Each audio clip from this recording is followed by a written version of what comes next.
We get questions about irrigator issues in the field and online. This is a quick tip about a common question.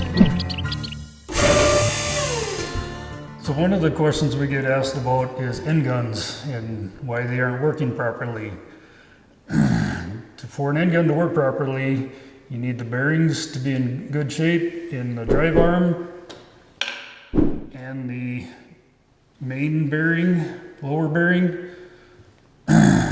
To check for wear in the drive arm, we normally bring them like this and then just try to push them back and forth. There should be very little wiggle or no wiggle at all.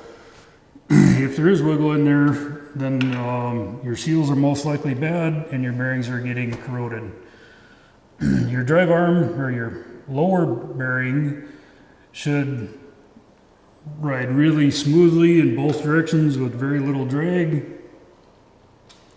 The shifting arm should be just nice and smooth in both directions. That's what changes your directions of the flow. There are rebuild kits that are available for both upper and lower bearings. We do them locally in-house, or contact your local dealer, or Nelson rebuilds them in their factory also. If you have a question that you would like to have addressed in a future video, please contact us on our website, miebigstone.com.